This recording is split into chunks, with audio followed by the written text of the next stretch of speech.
This Aston Villa season preview edition of the Premier League Gambling Podcast on the Sports Gambling Podcast Network is brought to you by our Patreon. Score exclusive perks, content and contests, including our NFL win totals contest with a $1,000 prize. Join today at sportsgamblingpodcast.com/Patreon. We're also brought to you by Parlay Play. Parlay Play is a lead pipe lock-in for parlay and player props.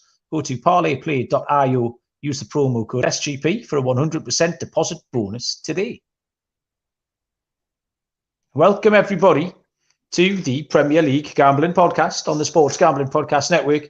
My name is Malcolm Bamford, coming to you from Newcastle upon Tyne in the northeast of England.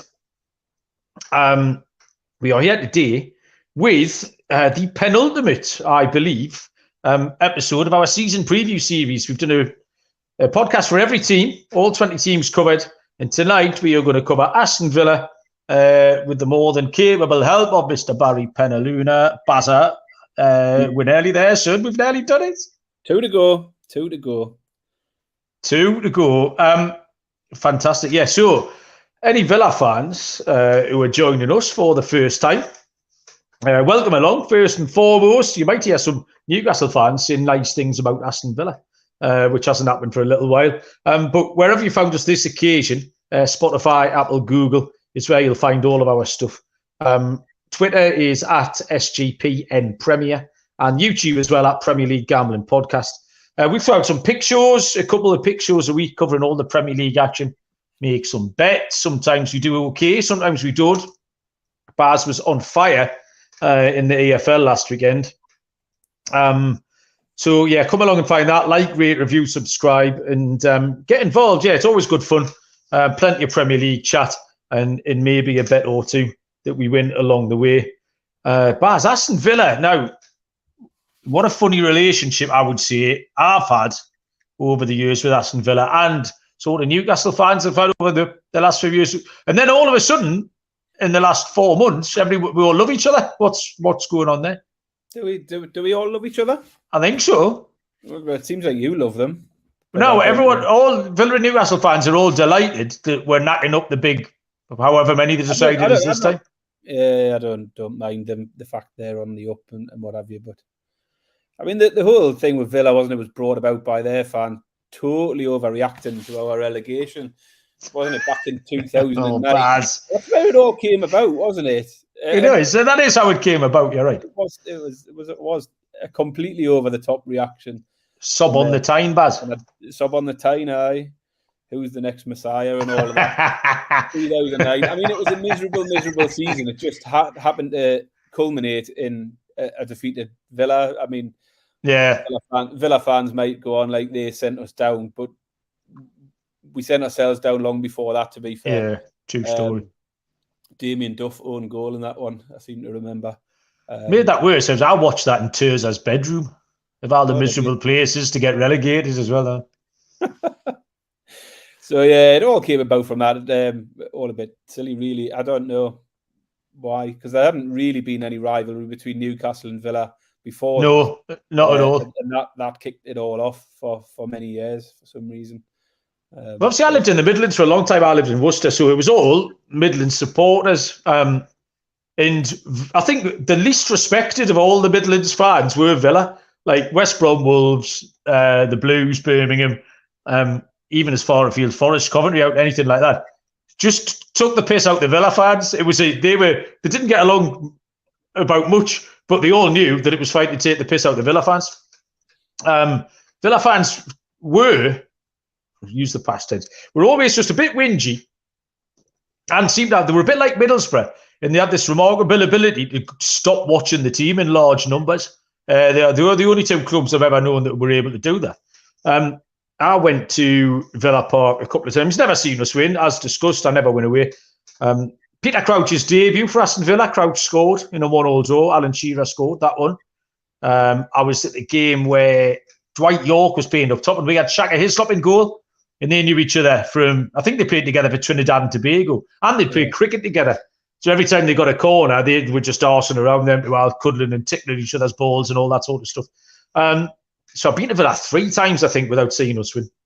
And then recently we ended up sort of in the Championship, and Villa won us the league with that Jack Grealish goal that went through Matey's legs. Henry Lansbury's OG was one of the funniest things I've ever seen. But all of a sudden, like I say, when Newcastle and Villa started rattling the top four, everyone was started being nice to each other. I'm going to shout out that Villa Watch bloke on Twitter because he's a tit. He might get on the tit list. I think he's quite good at his job because I think his sole raison d'etre is to annoy Newcastle fans, and he's very good at it. But he just gets too many bites. Lads, Newcastle fans, just leave him alone, man. Let him get on with it. It's fine. So there you go.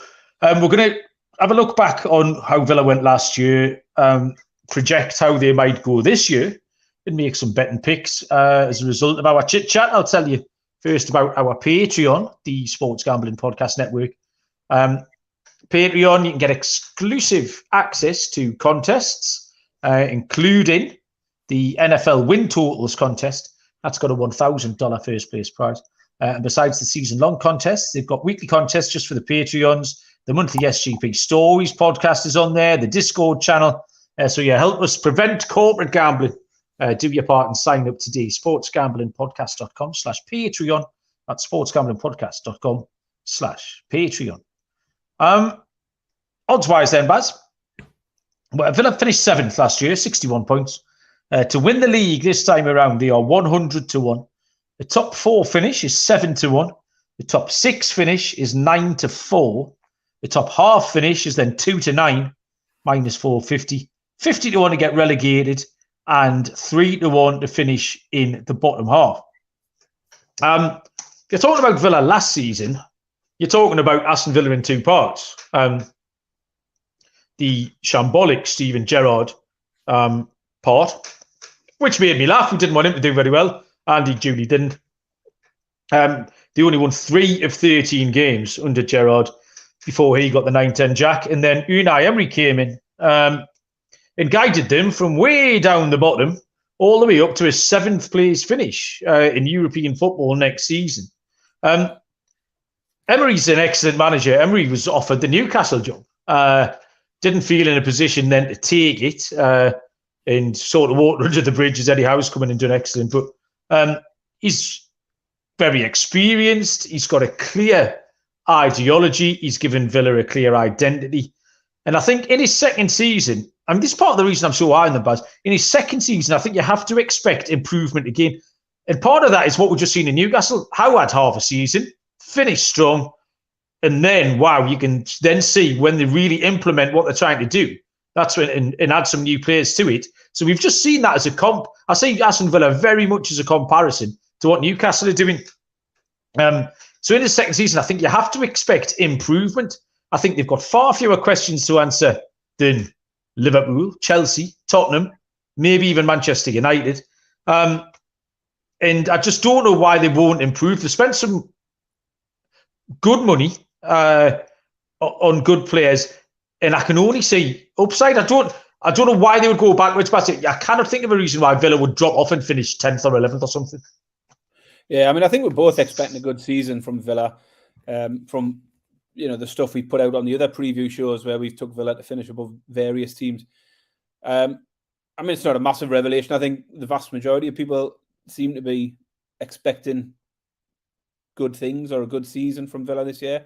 As you say, they finished the season strongly, pushed out Spurs from the European spots, and have strengthened in the off-season. I mean, there was that run throughout March and April on it, 8 wins and 2 draws, 10-game unbeaten run with 8 wins, which really projected them up, fired them up that league. They've been unbeaten in pre-season, wins over Valencia, Lazio and Fulham, draws with Brentford, Newcastle and Walsall. And as you say, they've added Diaby, 50 million, and Pau Torres, 30 million. Tillemans, another one on a free. And no significant departures either. So, yeah, I think they'll have a good season. What surprised me a little bit is the bookies have them down as 9th favourites for the league. Now, I'm not saying they're going to win the league, but that sort of suggests the bookies have them down as finishing 9th. And as you say, they finished 7th last year.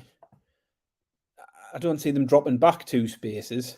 That's a 7th place finish with a handicap as well. They started from trap 6, like they were off. Oh, sorry, in trap 1 they had a 12-metre 12-metre break on the field. Like, yeah, so I think they'll improve.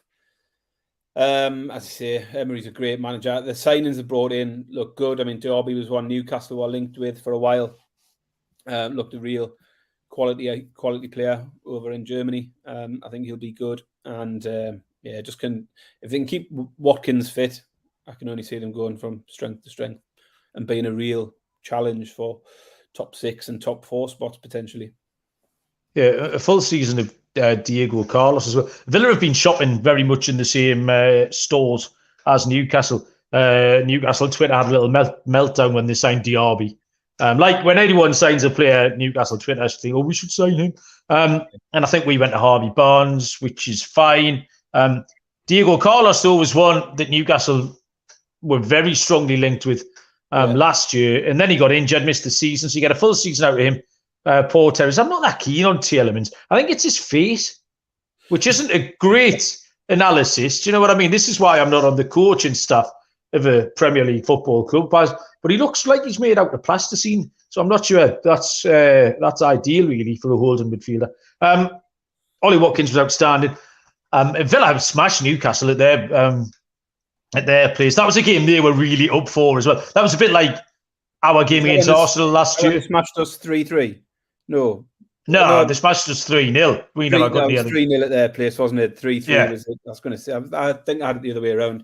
Yeah, we were 3-3. What are you on about? We do 3-3 at home, didn't we? No, we beat them 4-0. That was the season before, Malcolm. Wasn't, man. Oh, I know. However, if you had a bump on the head, what are you looking at? I'm looking at the Premier League series from like last week. You helmet. All those games finished 3-3. And the last fixture in there was 3-3, and I'm forgetting we played them. Baz. Oh, what a dickhead. Made a right fool of yourself there, haven't you? Yeah. 3-0 at their place, 4-0 at ours. You're right. Sorry, Malcolm. Yeah, that was their statement. They were at the peak of their powers then, and then obviously Newcastle were kind of a rival, and Villa wanted to put down a marker and absolutely battered us in the Saturday lunchtime game. Patterns and trends wise, Bazza, they weren't great away from home. They only won 6 games of 19. So that needs to change, and that's just not a Steven Gerrard thing, because obviously that's a big sample. Like that's probably 2/3 of those away games were under Emery. They lost at Crystal Palace, they lost at Wolves, they lost at Fulham, they lost at Bournemouth. Even back into the year, they lost 1-0 at Man United when Man United were really struggling, and they've got to go and do better. They only picked up 2 points from their last 4 away games, and this is again when they were absolutely flying towards the end of the season. So they need to improve that. They scored a lot of first half goals, at home. 68% of games they'd notched in the first half. Might be an angle in. They were out the traps quickly. Well, I think it is quite hard to project a lot of that stuff onto this season, because say we are seeing like 2/3 of an Emery season. Bets then, Baz. I am high on Villa. The more I've looked at it, I go back to my first page. I made this little crude Premier League table probably 3 weeks ago now. I had Villa in 7th. And as we've gone on, I've got little arrow here, Baz. This little arrow goes all the way up there to 5th is where it goes. Liverpool have dropped to 6th and Chelsea have dropped to 7th.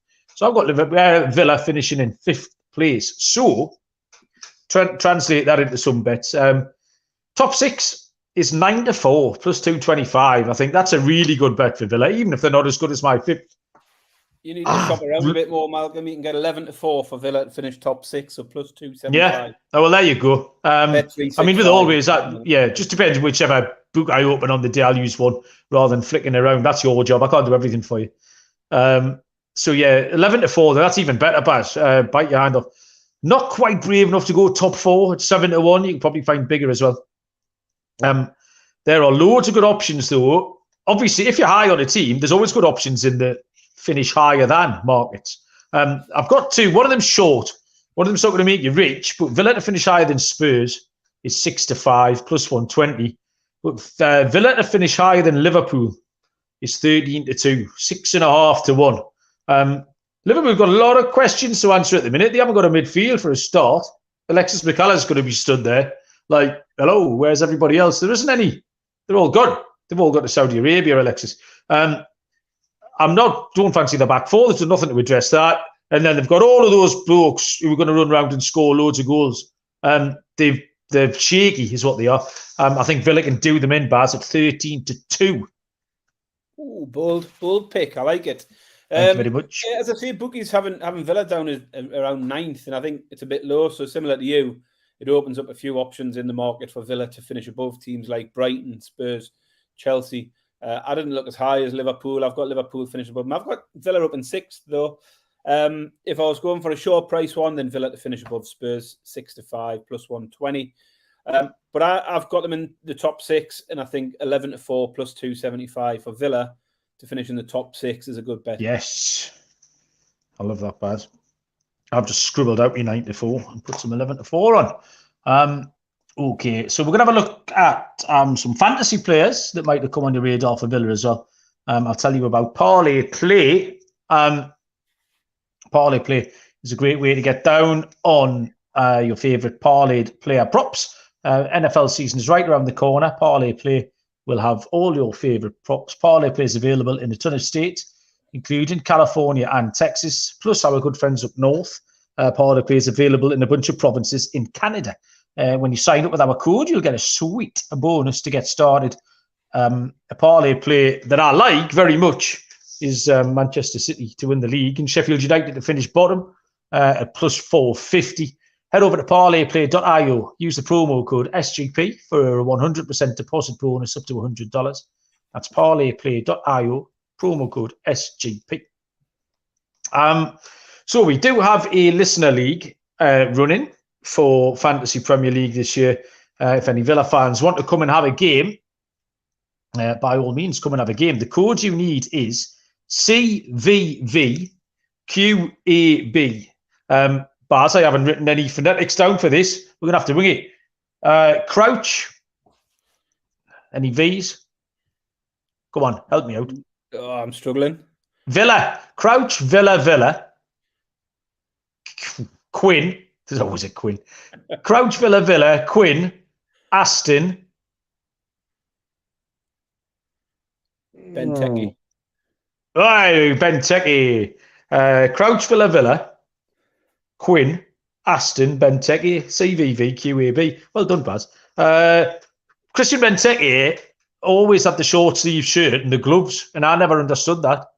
It's a strange combo, isn't it? Yeah. Interesting. It is interesting.